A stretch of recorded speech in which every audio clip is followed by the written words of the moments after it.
Hello and welcome to D&D with High School Students Season 3. This is Beecher's Session 0 character making.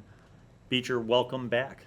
Thank you. Summer's Glad over. to be here. Yeah. Summer's over and now we are moving into Season 3, which it might be the most epic season ever. Oh, I hope so. There's a lot of promise. I hope so. So, Beecher, before we started rolling, you were brainstorming about your character. Yeah. And I'm going to kind of move through your character creation a little bit faster because, as many fans know, you've played a little D&D. Yeah. Played some leading roles in Carl's game, as well as the summer sessions. So, yeah. What's your feeling now? What class were you considering? What was drawing the most interest for you? Well, the class I was most interested in from the start was a warlock. Okay. Specifically Pact of the Chain, because you get to have a little slave demon. Yes. So, and we will be starting at 3rd level for Season 3, so that's a good thing. Yeah. All right, so you'd like to go warlock. You kind of know you've narrowed it down there. What are you thinking about for race? We talked a little bit about that, and I know you struggled. You weren't quite sure what you wanted to make. Have you narrowed it down more?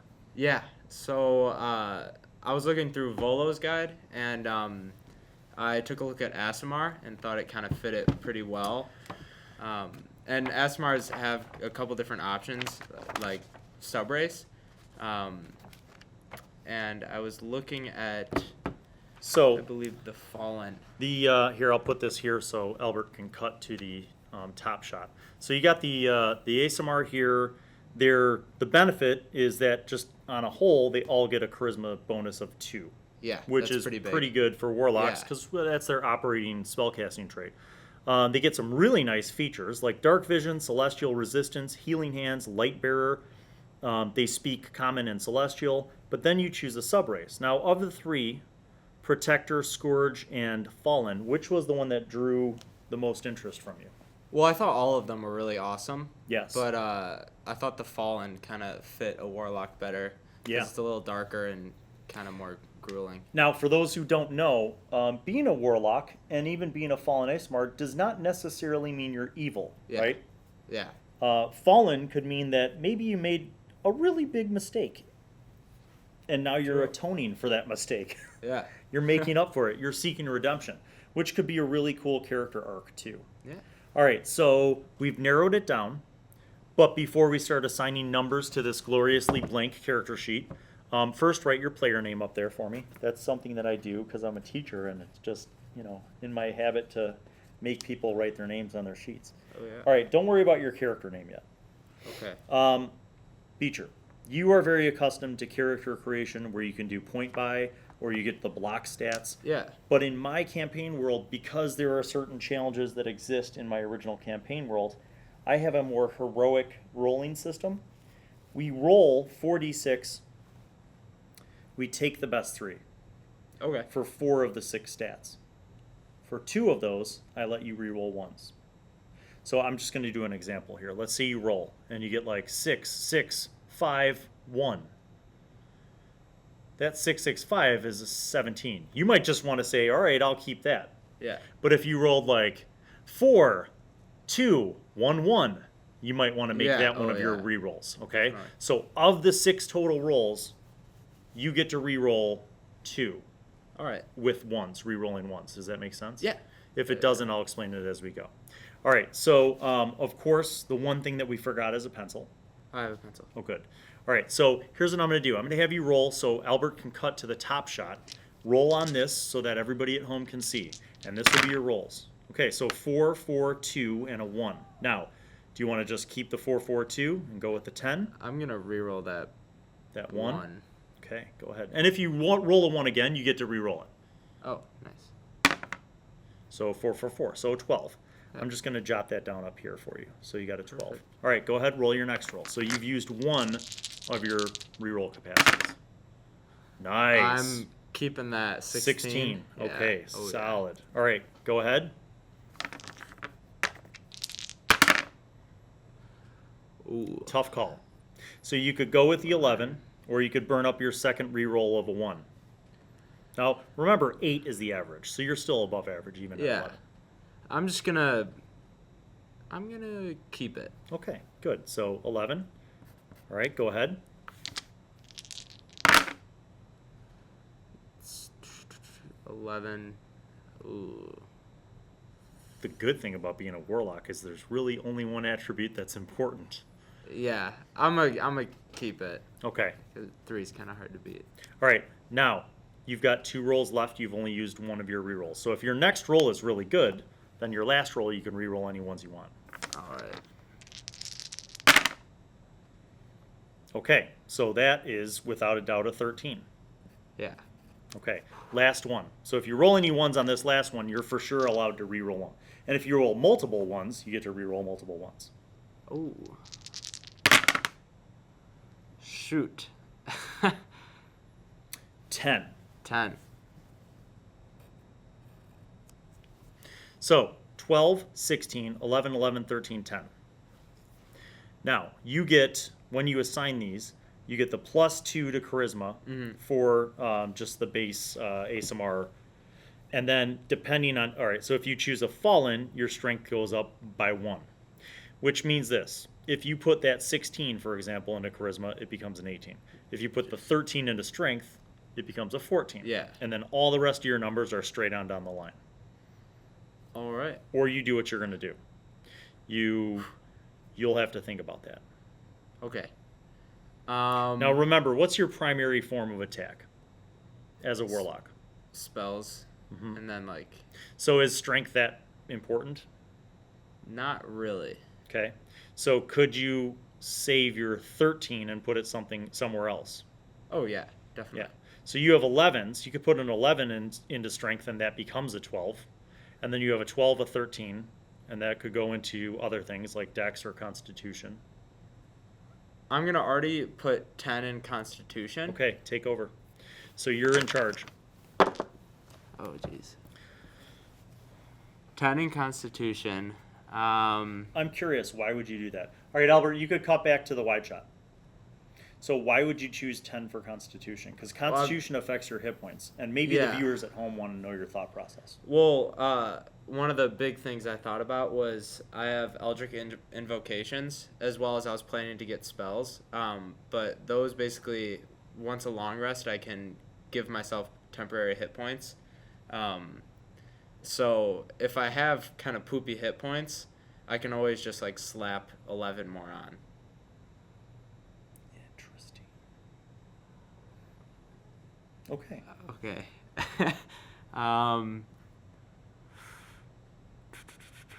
This is a tough one.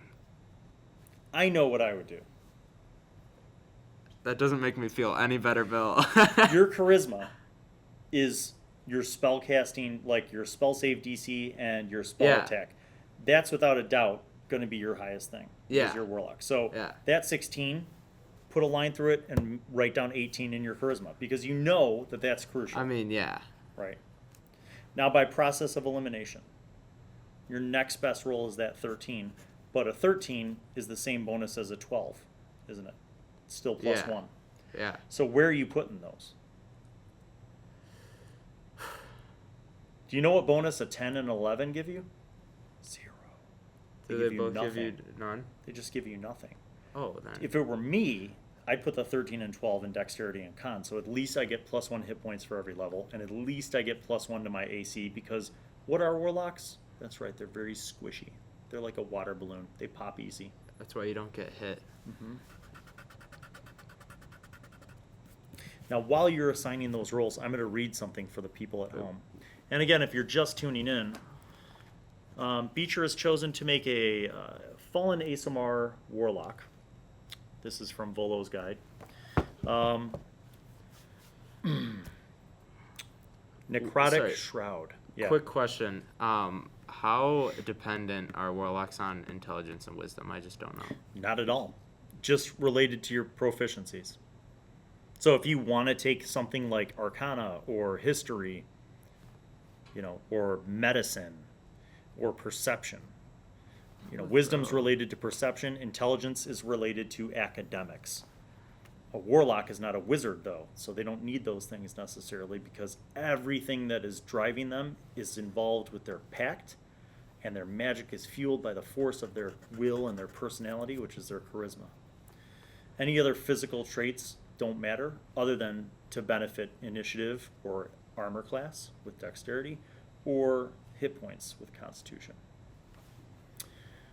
You get Necrotic Shroud. This sounds pretty dope. So at 3rd level, which is where we're starting, you can use your action to unleash the divine energy within yourself, causing your eyes to turn into pools of darkness and 2 skeletal, ghostly, flightless wings to sprout from your back. Oh.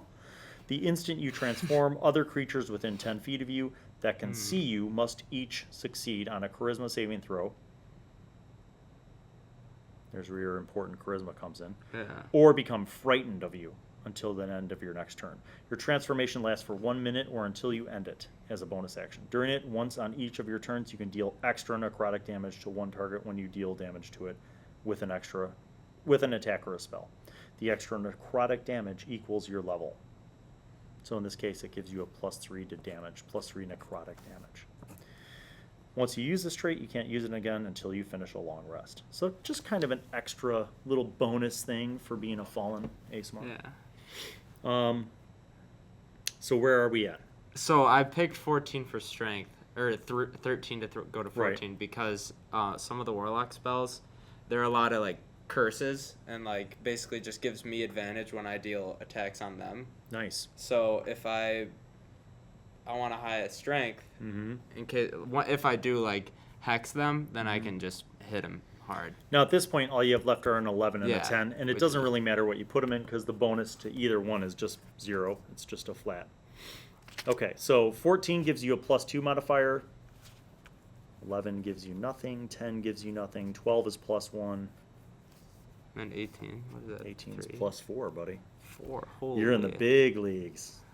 Making And money. that'll come into play. All right, Yeah. now let's write down what we do know. So if we cut to the top shot, we know that your class is Warlock and you're level 3. So write Warlock 3. We'll pick out your background in a minute. And your race, you can write down Fallen ASMR. It's spelled right there.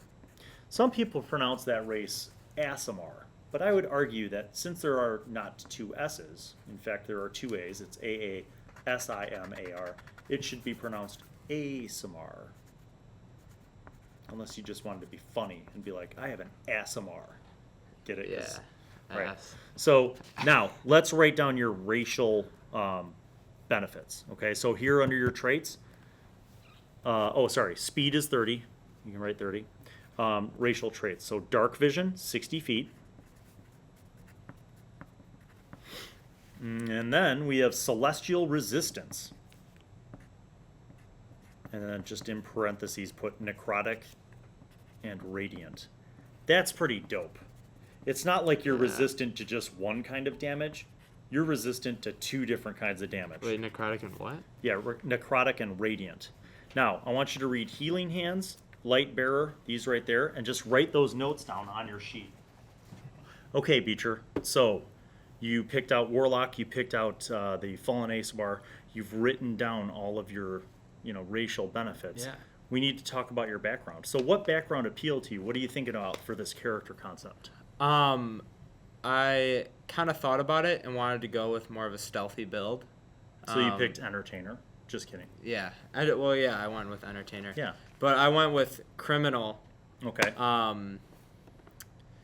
Because I thought that might fit and be kind of cool. You know what? I think that will be cool. And off camera later, right before we start season 3, I will have some background information for you to link that background and your character to the location where we're going to be set. Yeah, the whole thing, man. Yeah. I'm going to patch you in. Okay, so don't worry about that other stuff. Let's go through and just finish kind of filling in the basics. So at level 3, you have a +2 proficiency bonus. And then if we flip over to Warlock in the player's handbook, we'll find out what your saving throws are. There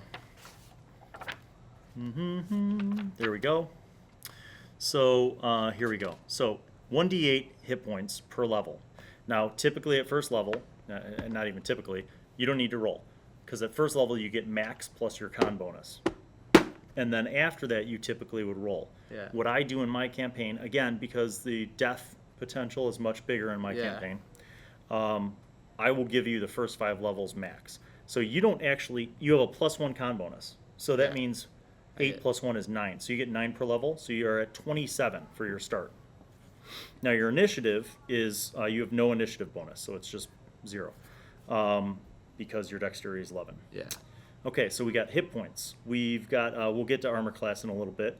Let's look at saving throws. So what saving throws do you have proficiency in? Wisdom and charisma. Wisdom and charisma. So put black dots next to wisdom and charisma, and then let's go finish putting in those numbers. Okay. So as you know, with saving throws, if you have charisma and it's a proficiency, you take your modifier plus your proficiency bonus. So you have a +6 save with charisma saves, which is huge. Yeah. Wisdom, you get +2 because you have proficiency in it. The rest of them are just whatever your modifier is. So 0 for intelligence, +1 for constitution, 0 for dex, and then because of that nice little strength you have, you got a +2. Good. Awesome. Now let's talk about actual skill proficiencies. So you get to choose 2 from those following. Read those out loud for everybody. Arcana, Deception, History, Intimidation, Investigation, Nature, and Religion. Okay. Now before you pick those, Yes, before. let's flip back to the criminal background. Because as a criminal, you get, no, hold on, I think we passed it. As a criminal background, you get proficiencies already. And what are those? Deception and Stealth. Okay, so put black dots next to deception and stealth. And then what else do you get with the criminal background? You get additional tool proficiencies. I get Thieves' Tools. And a gaming set. And a gaming so over set. here under other proficiencies, write down Thieves' Tools. Now, that's essentially you're proficient in using Thieves' Tools. It doesn't mean you have a set unless you start off with it, but you have proficiency in it. And one type of gaming. It could be cards, dice, whatever. Your choice. I'll be good at chess. Okay, chess, great. All right. What else do you get from this background? You get starting equipment. A crowbar, a set of dark common clothes, including a hood, and a pouch containing 15 gold pieces. Okay, so you're going to write down your equipment here, and then your gold pieces are right there, 15 for right there. So 15 gold pieces, and then you get the crowbar, hood, dark clothes, right? Yeah. Basically your ninja gear. Okay, so now, knowing that you have those 2 skill proficiencies, we're going to go back to your warlock, your class. Yes. And now you're going to choose, do you want to have, sorry, that's monk, that's paladin, that's ranger, keep flipping, Bill, keep flipping, rogue, it's alphabetical, warlock. So now, choose 2. So you're obviously not going to need to choose deception because you got it already, right? So choose 2 from there. Now, what are your strengths? What is your best attribute? Charisma. Yeah, charisma. What skills are affected by charisma? Well, one of them is deception, but you already have it. What else do you have as an option in here? Nature, religion, investigation, intimidation, history, and arcana. Intimidation is another skill that's affected by charisma. I'll take that one. Now, I'm not saying you have to. What I'm saying is this. Think about your character. Is your character a deceiver or an intimidator? Or is your character both? Can you be a deceiver when you need to, bluff your way out of stuff, lie your way out of stuff, but then when pressed, can you intimidate? Oh, I want to be able to intimidate. Okay. So, and again, so that people on the webs aren't like, you made his character for him. It's not that what I'm doing is providing decades worth of experience. Yes. And in my decades worth of experience, Beecher, I have found that when you have a strength, you play that strength. Yeah. Now, I'm not saying you made a choice, several choices so far that I think will be very interesting to play that I wouldn't have made. So that's where it all balances out. Now you still get one more. Yes. Now looking at those, what do you see as being important to who your character is? Now some of those are knowledge skills, right? You said Arcana, what else? I was thinking Arcana. Okay, so sometimes we have what's called a meta moment, which is when we look at, the composition of the party and we kind of build a balanced party. So I'm going to kind of have a meta moment right now. Meta moment, balanced so party. Does anybody else in the party have Arcana? No. No. The closest person with Arcana is Tony because he's a bard. So he basically has proficiency in everything because he's a bard. Yeah. But nobody has Arcana. Now, what are the other skills in there? And what do you think would be important to have? Potentially investigation. Okay. Nope. Nobody is investigation. So either of those would be valuable to your party, potentially. What else? Nature or religion. Okay. I could say history. emphatically that the only person with those skills are going to be, again, Tony, because he's a bard. You know what? We didn't finish making Neely's skills. So she might get religion because she's a paladin. So let's narrow this down. Between Arcana and Investigation, what attribute affects both of those? Just look. Intellect. Intelligence. And do you have a bonus in intelligence? No, I do not. No. I'm going to go ahead and go with Arcana. Mm-hmm. So that way, even though you don't have a bonus because your intelligence isn't spectacular, you still get the proficiency bonus. Yeah. Okay, exactly. so now we could start filling these in. Let's start with the ones that you've chosen. So Arcana, +2. What's up next? Deception. +6. Oh, Boom! yeah. Mic drop. What else? Give me the money. Intimidation. +6. Oh, yes. Stealth. Not bad. 2. +2. Okay. Ooh. So really, you could see the strength in those abilities, and how you play them will be up to you. But yeah, you have some serious strengths. Okay. What else? So you get a starting equipment pack that's pretty basic. Yeah.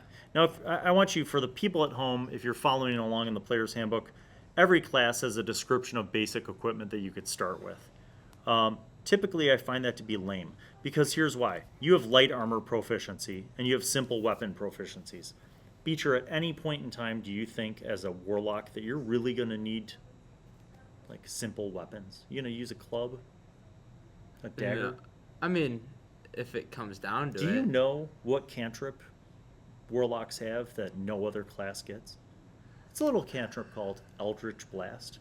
Oh, well, yeah, the most overpowered move in the game, but... It's incredibly beneficial. It is one of the greatest cantrips, in my opinion, that exists in the game. Yeah. So given that, if you wanted to kill someone, you absolutely could do that.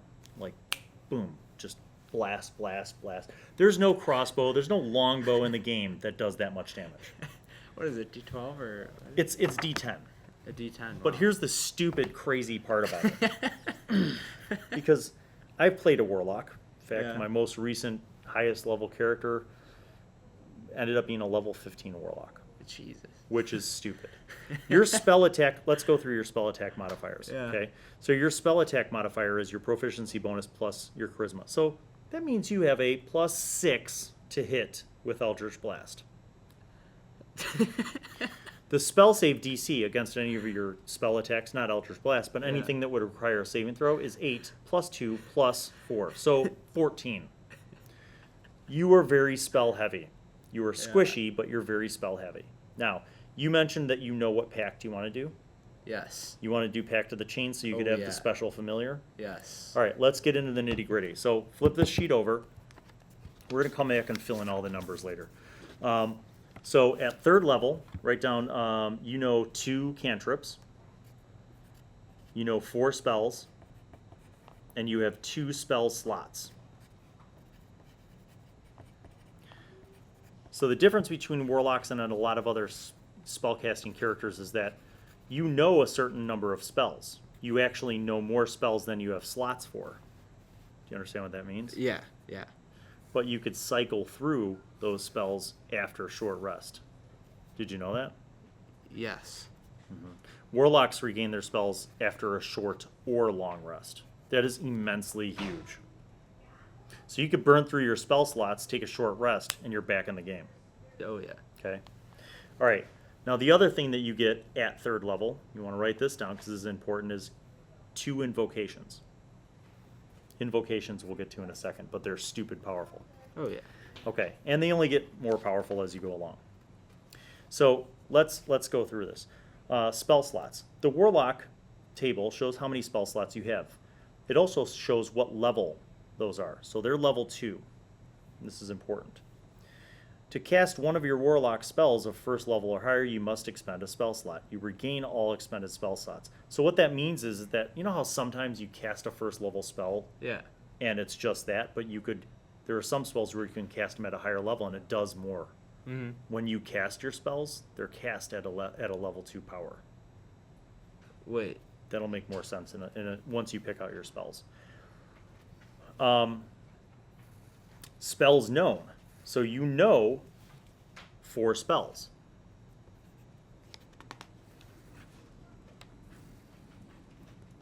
A spell you choose must be of a level no higher than what's shown in the table's slot level for your column. Okay, so write down spell save DC over here. Just write down spell save DC equals 14. And then spell attack mod equals +6.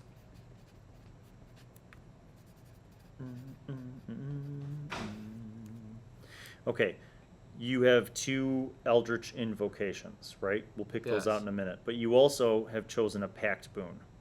Yes. So at 3rd level, you get Pact of the Chain. So write down here somewhere, Pact of the Chain.